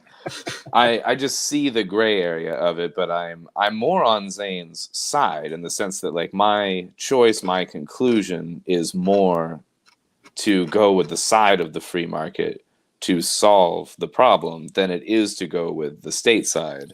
But I recognize that there's going to be those times where if your main goal is profit, then you will probably push and find the line.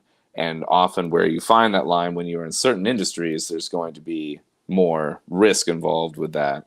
And you learn from it in the sense of like what Zane is saying, but like sometimes the cost is not pretty in learning from it.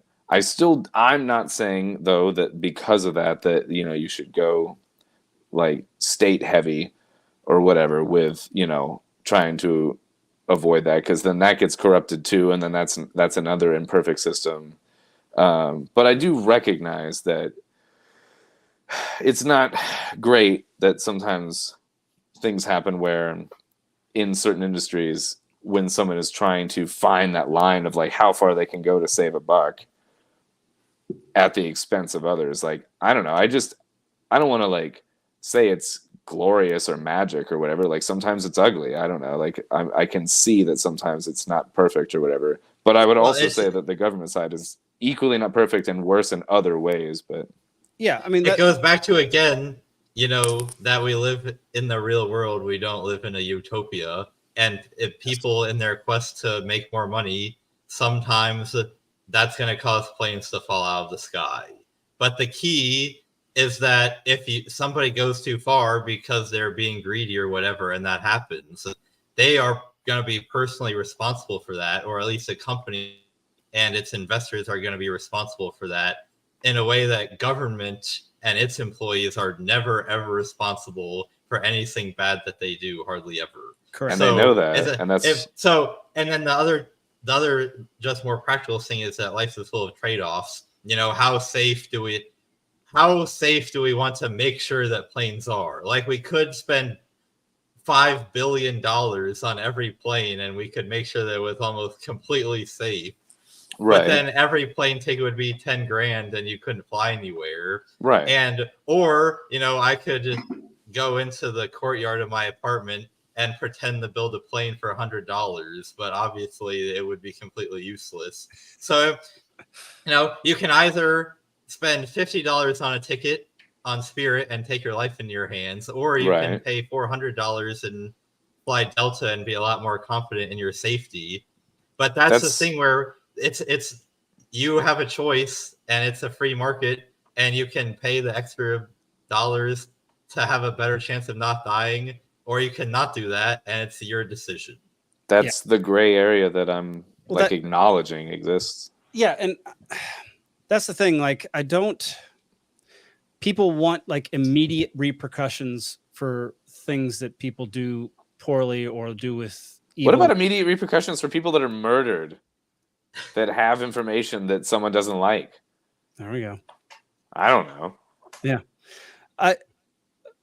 I definitely side with Zane on this, that it is a far better solution to have a free market solution than it is to implement another government law or bureaucracy every single time. We've seen how bad that goes. Yeah. And the thing with that is government only expands over time. There's very few governments that get smaller over time. And so the more bureaucracies that you create, the more departments you create, the more laws you create, then the more you have to keep creating in order to maintain what you've built. And so over time, it just becomes a behemoth that is unsustainable, that will end up destroying whatever civilization that it is. It's happened to empires. You've been listening to too much Tim Pool. I'm kidding. It's been no, I'm not saying we're about to all cut each other's throats because they're trying to pit us against each other. It's happened to empires over the millennia. Like, it happens repeatedly. The bigger a government gets, the more involved it gets in their citizens' everyday lives, the more totalitarian ways that it implements its laws and restrictions and all these things, the worse of a fall it is when that fall comes. Plato's like wheel of evolving politics or whatever. Yeah, exactly. Where eventually we get to democracy and then vote for tyranny, which is hilarious. But then I feel like that's where we're at this point. We're definitely at that point, man. Yeah. The fact that it's so difficult to get a third party to get voted for, but then you have somebody like RFK who leaves the Democratic Party and he gets votes, even though he's just full on traditional Democrat. Like, it's idiotic that people are so opposed to ideas that they are not familiar with or can't immediately comprehend. And we're just in a place, we're just in a place right now where I just don't think there's a lot of hope in a lot of different areas. I don't know. I was about to go down a really dark hole, so I'm going to stop talking right now. We don't have enough time for that particular rabbit hole. Yeah. Anyway, I kind of want to skip this Rogan thing. I was going to talk about the Google AI researcher, Ray Kurzweil, got into an awkward exchange. Actually, no. Sorry, Zach. Let's go back to it. I don't know about this. Yeah. It's funny. It's awkward and hilarious. Let's go back to it and let's play. Perfect. Yeah. But does the AI do DMT? So this is Joe Rogan privacy that's virtually unbreakable, and you could keep the privacy to yourselves. But can you do that as technology scales upward? If it continues to move, I mean, it's difficult. Like your phone, like anyone can listen to you on your phone, and I mean anyone who has a significant technology. No, actually, it has pretty good technology already. You can't really read someone else's phone. You definitely could. Yeah, if you have Pegasus, you could hack into your phone easily. Not hard at all. The new software that they have, all they need is your phone number. All they need is your phone number, and they can look at every text message you send, every email you send. They could look at your camera. They could turn on your microphone. Easy. We have ways of keeping total privacy, and if it's not built into your phone now, it will be. Right, but it's definitely not built into your phone now. With the security people that really understand the capabilities of intelligence agencies, they 100% can listen to your phone. 100% can turn on your camera. 100% can record your voice. Yes and no. I mean, we have an ability to keep total privacy in a device. But from who? You can keep privacy from me because I don't have access to your device. But if I was working for an intelligence agency and I had access to a Pegasus program, I am in your device. Now I've talked to people only because it's not perfect. We can actually build much better privacy than exists today. But the privacy that we have today is far less than the privacy that we had before we had phones. I don't really inarguable that. How so? If you didn't have a phone, okay, and you were at home having a sensitive conversation about maybe you didn't pay as much taxes as you should, there's no way anybody would hear that. But now your phone hears that. If you have an Alexa in your home, your Alexa hears you say that. People have been charged with crimes because Alexa heard them committing murder. We actually know how to create perfect privacy in your phone. Oh my God, this guy! If your phone doesn't have that thing, that's just an imperfection. Is he AI? We're building these things now. But it's not just an imperfection; it's sort of built into the program itself because that's what fuels the algorithm. Is that it has access to all of your data, it has access to all of what you're interested in, what you like, what you don't like. You can't opt out of it. Especially you've got a Google phone. That thing is just a net scooping up information. We know how to build perfect. Oh privacy. my God, this fucking guy. If he says that one more time. How did we do it?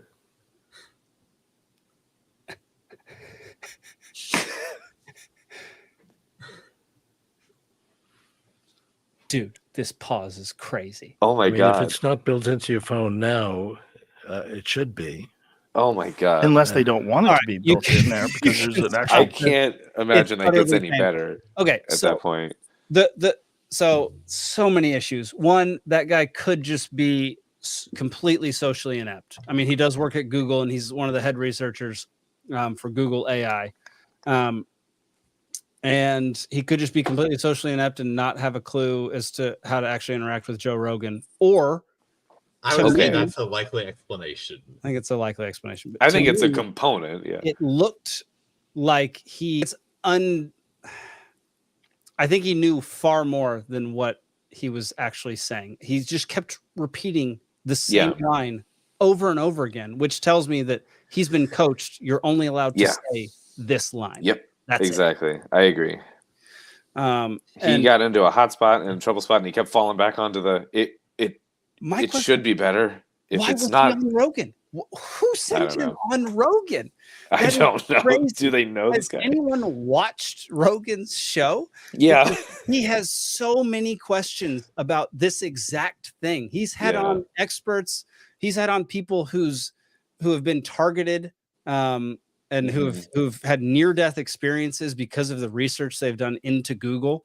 Like, what did they think was going to happen when they... Did he have Snowden like over phone one time, or yeah, did he had Snowden over his phone. That's what I was to say. He's had a couple of people like that. Then anyway. We had one guy who the journalist's wife died because the brake lines were cut in his truck, and his wife took the truck out, and she ended up dying in a car wreck, and he fully believes it was supposed to be for him. Yeah. I mean, seems fairly obvious. But this just blew my mind that they had this guy go on Rogan who had nothing. Yes, Michael Hastings. No, not Michael Hastings. Right? Is it? I don't know. Hastings is the guy who died in the car crash himself, correct? Was the name is familiar, so I feel like that would be. I could be wrong. I don't remember. It doesn't matter. Whatever the case may be, they should never have sent this guy onto Joe Rogan's show. No, he just got obliterated.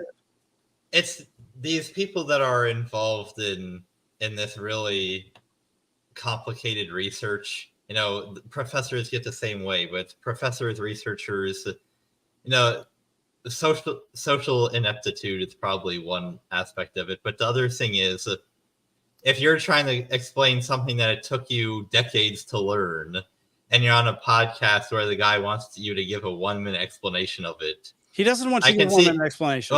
No, but so what? No, one of the okay. So even a 30-minute explanation of it, 2 hours, like 3 hours. They've had so a is this the only topic that they talked about on the entire show? It's a Google AI researcher. I assume that this is the majority. A very niche show. Yeah. Okay. But that I mean, 1 minute or 6 hours is almost completely irrelevant to what I was about to say, which is if you've spent your entire career, and this guy looked old, so you've spent decades learning this stuff, and you need to go on a podcast, even if you do have 6 hours, and you need to come up with a way of communicating to people that have no idea what you're talking about, what exactly you're working on. I can see how that would be difficult. Now, obviously, what you can't do is obviously do no show prep whatsoever and just do absolutely no preparation of how you're going to communicate that. So maybe he was just too lazy, or maybe he froze up, or maybe he was actually being coached and couldn't reveal any more than that one line. But it's like, I can easily see how if you got onto that show, we're trying to explain something fiendishly complicated to an audience with no background knowledge, that you would just freeze up and be completely unable to do so. Yeah, but what he offered was not just frozen and like cut short, but it was like wrong. Like he was not giving an honest or backing up his statement whatsoever. Like it didn't seem like he even attempted to actually make an argument. He made a claim. Yes, he made a claim that was wrong, and offered nothing else except restating the claim. I think that if you just look at the claim by itself, like, is it theoretically possible to build whatever perfect privacy means? I don't even know. But we probably can, in theory. The only problem is in You can do anything in practice, theory. whatever privacy we have on the market is obviously going to be far inferior to whatever surveillance technology the government currently has. Yes. So even if we have the mathematics sorted out where we could have something that was perfectly private, that's not really relevant to the conversation that Joe Rogan is trying to have about people being spied 100%. on right now. Yes, but I can that's see half of my if point. you're an academic researcher, you would just be like, oh, well, we could do it, but then, it's just imperfection. And then he's like falling asleep in the middle of the interview. I think there could, a disclaimer I often give on the show, there always could be something more nefarious going on. I'm just providing a perspective of there's also possibly not anything more nefarious going on, except that this guy is a complete dork. I'm not necessarily saying that it's nefarious. I'm just saying that he made a statement that was incomplete, if not inaccurate, and then made no effort to back that up at all. Statement over and over and over and over and over. Yeah, I mean, just repeated the claim. Same claim 4 times. And yes, I'm sure there is a way to have a perfectly private encrypted phone. But saying that over and over again is meaningless and useless because no one has that. Yeah. Yes, I do think that there's a huge nerd geek factor going on here where he's emotionally inept, but and I'm not trying to just make fun of him for that. No, absolutely not. I have no problem with that. He worked for Google. Somebody should have prepared him for this. So it might not be all his fault, but there's definitely something weird going on with this interview that I don't care for at all. It stands out amongst hundreds of other interviews that he's had with niche industry professionals. Yeah. For some reason, right? And like you can talk about like what the factors are that led to that, but it feels different watching it for sure. Like it's an utter collapse. 100%. I mean, there aren't many times other than when Jordan Peterson is on that there's a pause that lasts that long. Well, that's just because he's like, contemplating his Peterson answer. He's actually compiling a good answer. Right, but he comes back with a fucking point. Can be achieved. Yeah. Oh, great. Okay. And the fact that and that's just like, no. think that privacy was better like 3 decades ago is crazy. Like, how could you not think that? There's far more invasion of privacy nowadays than there ever was. That's why I said it's inarguable that there's more possibility of invasion of privacy in a technological era than if you had a house built of bricks in the middle of nowhere with no internet, no radio. Like there's no way like that. We just talked about a place that has thermal fucking scanners to see when you fart. Like that's an invasion of privacy on a scale that someone 100 years ago couldn't have imagined. Yes. I like how that's just clear cameras. A fact. That might become a shirt, Zane. They can see your farts, man. They know when you fart. Okay, Zach says they've been tapping phones forever. Okay, when there were phones. Yeah, when there were So not forever, but since there were phones. Every time there is a technology. Wow. If only people got back to the ancient art of letter writing. Then in order to spy on you, they can do this thing where they have to intercept your carrier pigeon. They can stick like almost a screwdriver type thing into an envelope and then roll the paper up, slide the paper out, read it, and then replace it without you knowing that. Without breaking the wax seal. Yeah. Exactly. Oh my gosh. All right.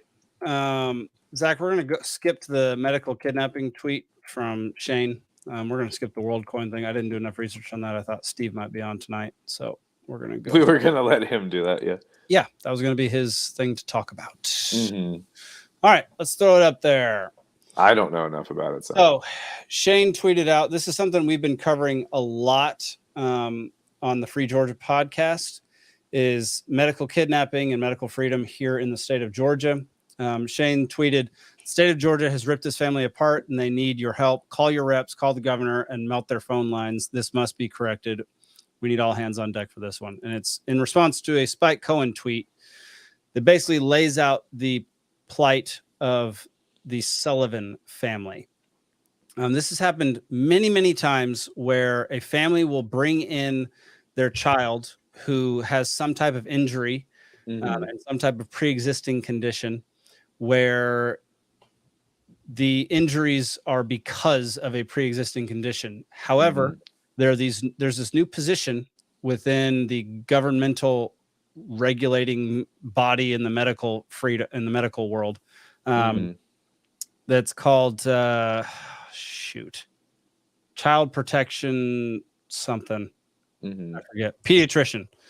And basically what they do is they evaluate an injury and determine with barely any evidence whether or not this was child abuse. Yeah. And so there have been dozens of these cases around Georgia and the surrounding areas where parents have had their children taken from them despite any real evidence being presented.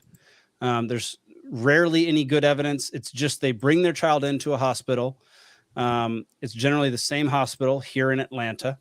And the same lady who's been fired from multiple medical facilities for treating her staff poorly and telling her staff they better agree with her and all this kind of stuff has been the one making the determinations that these children have been abused. And in many, if not most, I would say at this point, from what I've seen, it's dozens have been ripped apart. Dozens of families have been ripped apart based on nothing, based on no real evidence. And even when evidence is presented that proves that the parents are innocent, the state will not hear it. The state will not grant them to be reunited with their children. And this is something that Spike Cohen and his organization, You Are the Power, has been really focused on over the last year. Do you know? Oh, yeah. Go ahead. I'm sorry. No, go ahead. Go ahead. Do you know who Steve Kirsch is? No. He does a lot of work with vaccine injuries and things like that. And I wasn't sure how much I wanted to bring it up on this show because I want to get to episode 69 before we're off of YouTube. But he covers a lot of that kind of a thing. And something that he's been saying that has been reported more recently, there's a rise in reported cases of like shaken baby syndrome. Okay. And his position on this is that it's inflammation in the brain, kind of like a concussion, that can come from shaking a baby, but it can also come from inflammation from other sources. And that hospitals are assuming it's shaken baby syndrome and people are getting separated from their, children and things like that, much like this. And his research points to that it could be a result from vaccine injury type stuff from VAERS data and things like that.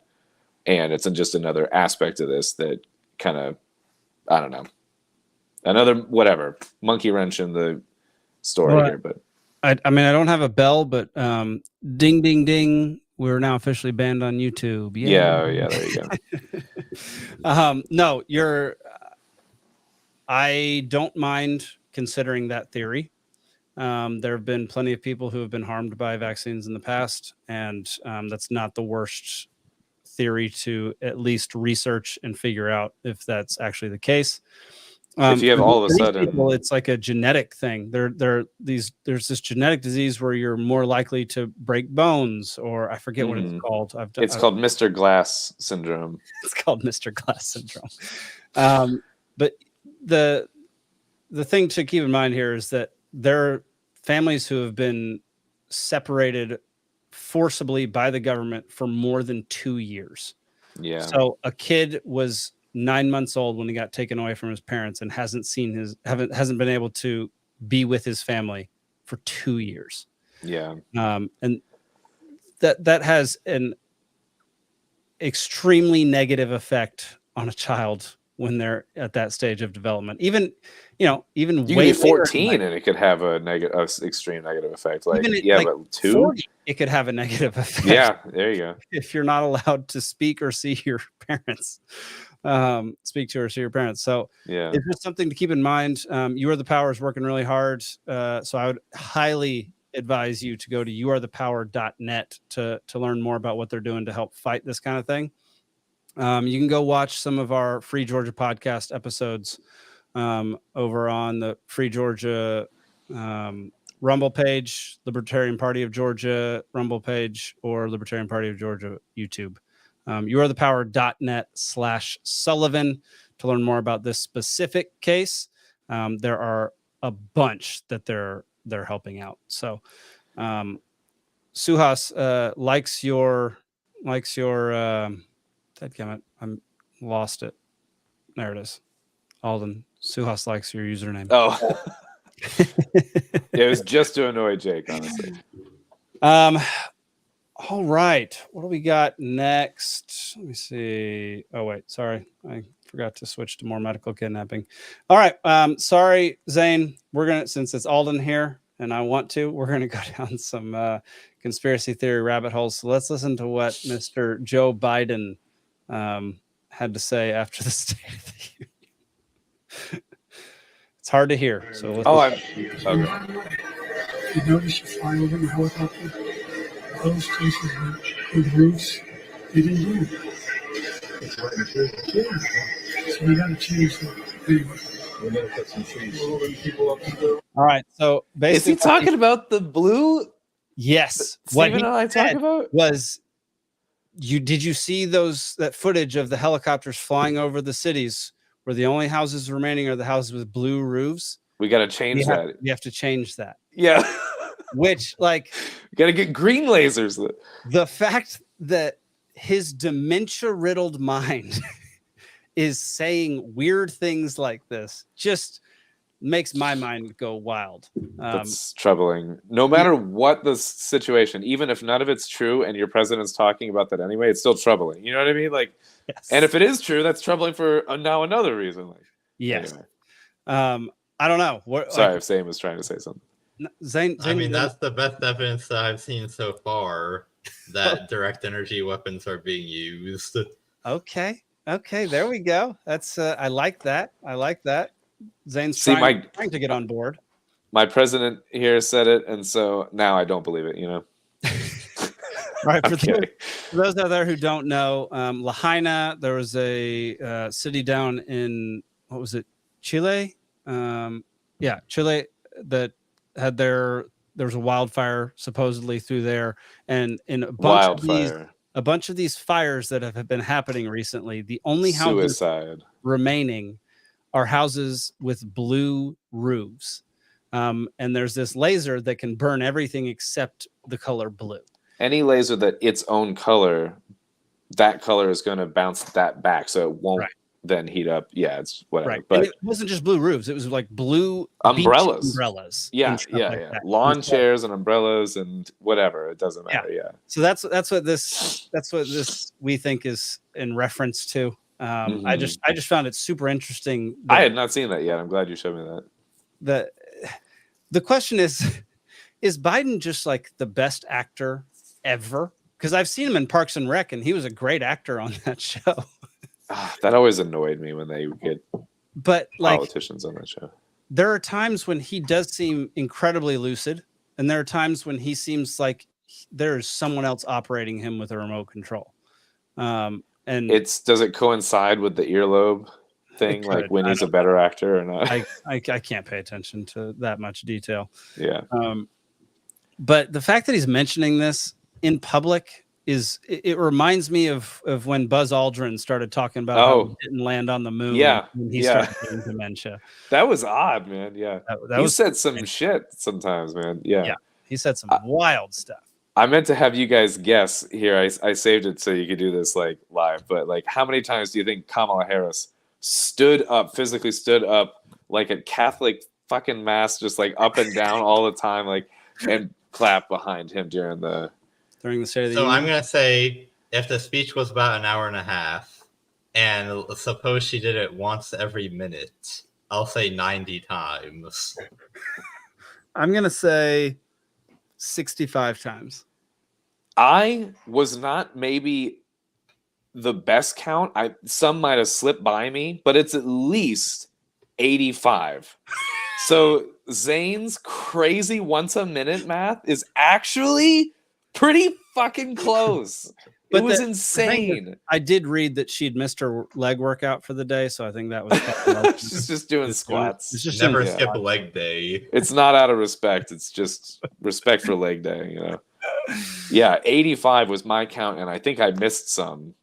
That is crazy. Going through it. It was insane. Somebody who I dearly love, I couldn't imagine standing up to applaud 85 times in a 90-minute speech. Joe Biden physically couldn't stand up 85 times in a night. He would die. Yeah, that's fair. Yeah, that's crazy, dude. It was insane. It literally is about once a minute. It's like you say one point and you stand and applaud it like Barbie doll. It was obnoxious. Anyway. All right, we'll watch our final conspiracy theory for the night. Here we go. Hear about that bill that's being passed in Tennessee right now regarding lettuce. It's really terrifying. Okay. At the University of California, they have figured out a way to put human vaccines within vegetables. Why, dude?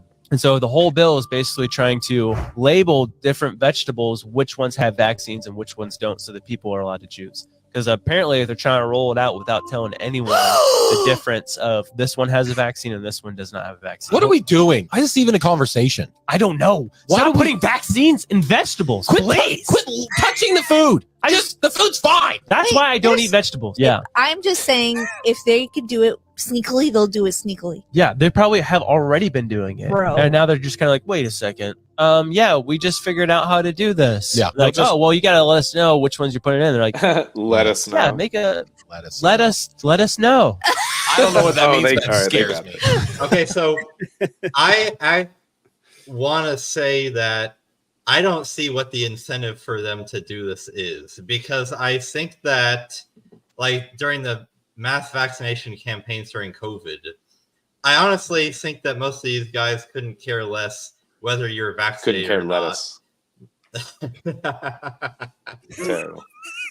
The motivation was the control.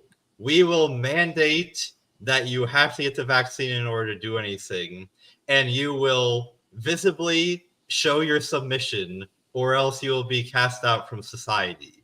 If they're secretly vaccinating you when you're eating lettuce, where is the satisfaction in that? You don't even know that it's happening.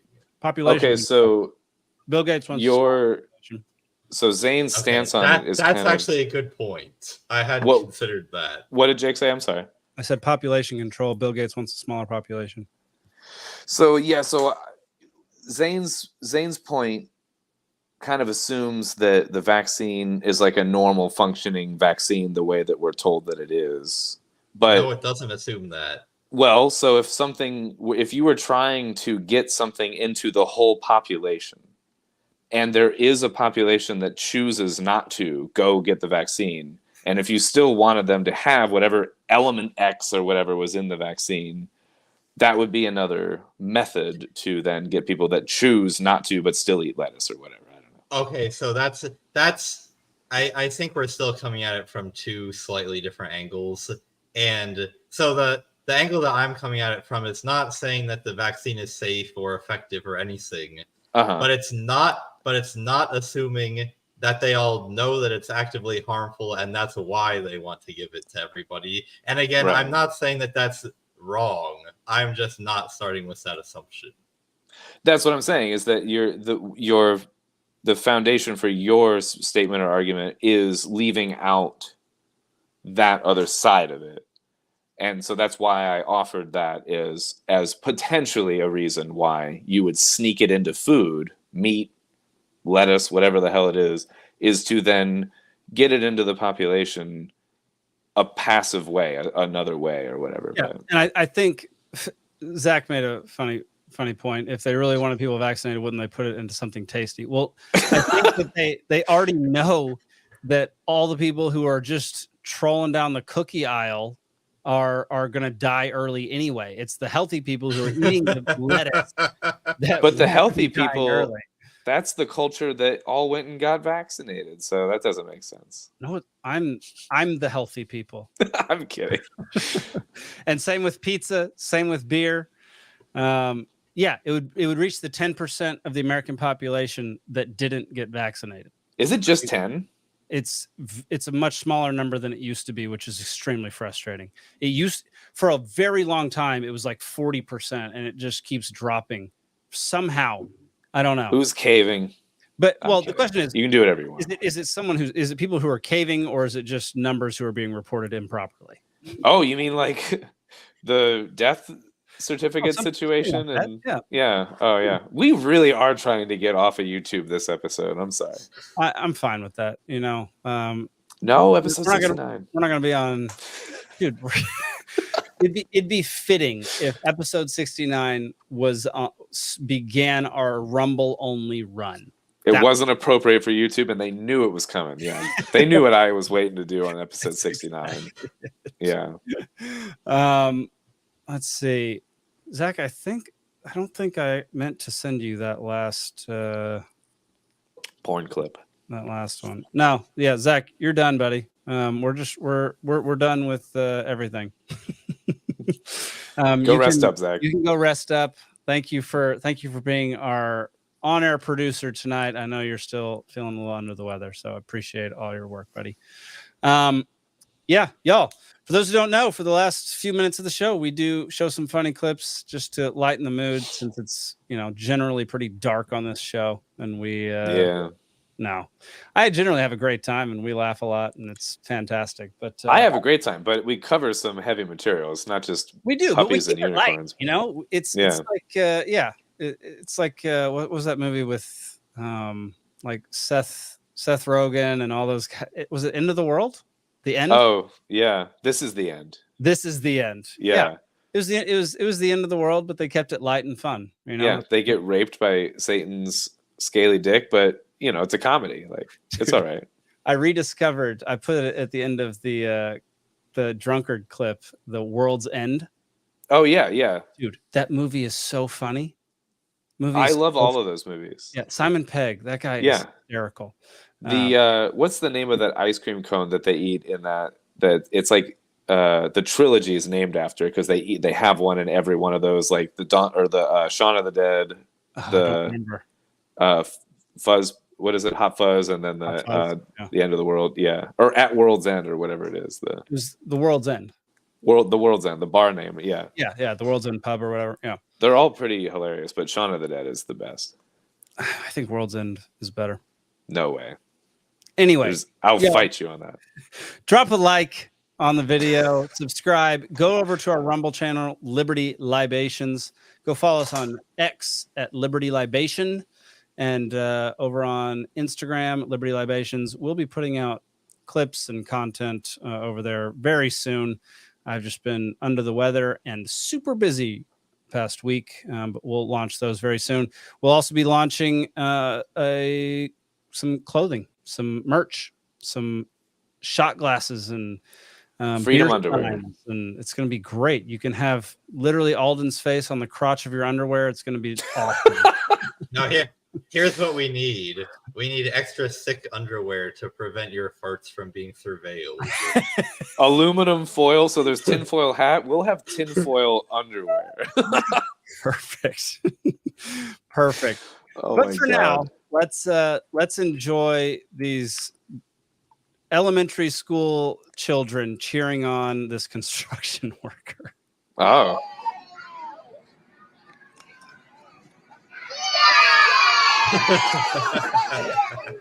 Every time we double something. Wow. Why is one of the hashtags on this video International Women's Day? Good question. How did you even notice that? It's amazing. Very good question. Oh man, I just thought that is a good question. I thought that was freaking great. All right, next one is Brian Callen, which we could call him friend of the show, but he's never been on the show, and he probably would never come on the show, so we're not going to call him that. But if you were gonna go off of the logic of that Google AI guy, he could be friend on the show, so he's a friend of the show. Brian Callen, right? Who ready for a home invasion? I almost want it. I do. I have a whole fantasy of a maniac in my house with an axe, and he can't figure out why nobody's home to kill. And then he goes to leave, and he just hears the windows and the doors lock in unison. And then over the intercom, he just hears.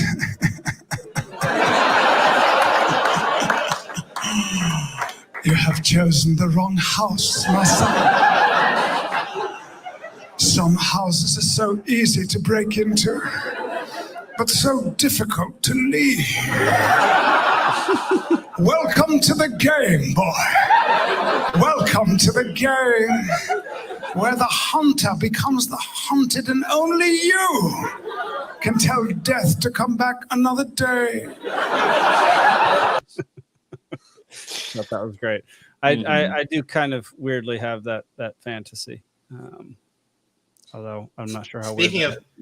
Speaking of home invasions, I saw another clip where there was some police chief in Canada that was telling people to leave their keys outside of their door to prevent people from breaking into their house. What? Yep. So just let them steal your car. Yep. Oh, car keys.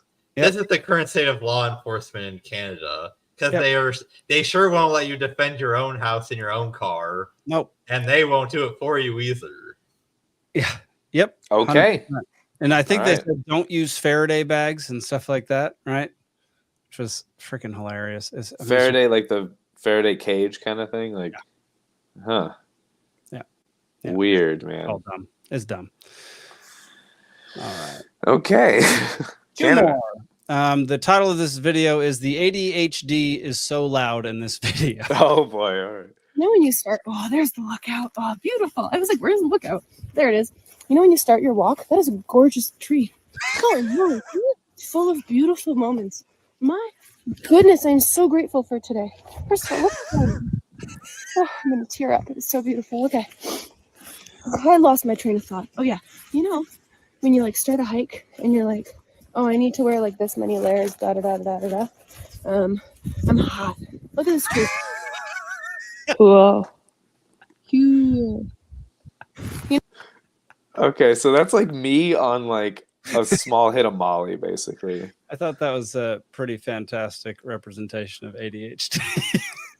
That's pretty great. Yeah, All right, I so can attest to that. Actually, if you don't follow this guy, his name is Ben Reed, and he goes to Italy to try to piss off Italians. Okay. So this is his return. He puts pineapple on pizza. Is that what's going on? This is day one of returning to piss off every single Italian I encounter, and he's done so many of these videos. They are so funny. Oh man, this is gonna work too well. Every single Italian I encounter. Part two.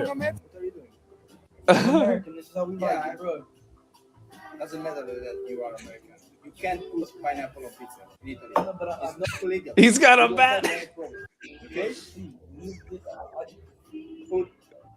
Take the pineapple, put here, and eat margarita without pineapple. Pineapple is for drink, so you have pina colada. Okay?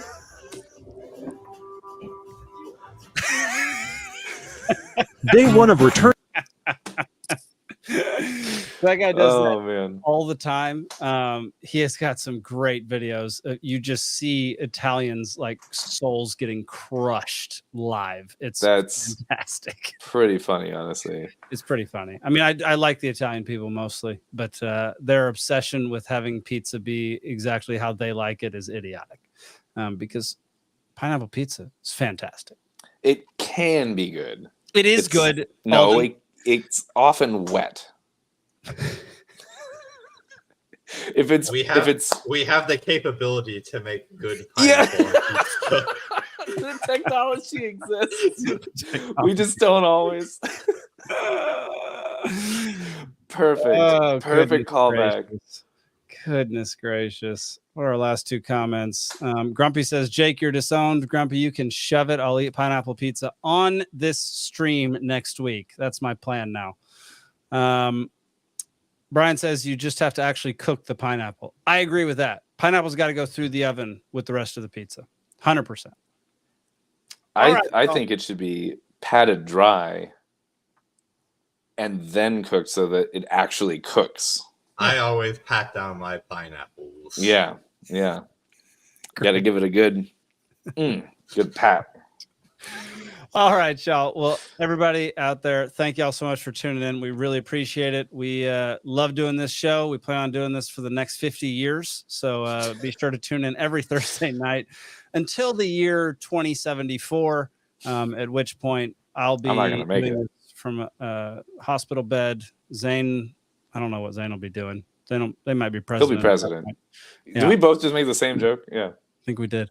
First libertarian president. Yeah, drop a like, subscribe, share the show, and buy our merch when it comes out. It's going to be some awesome merch. I'm very get my tinfoil underwear.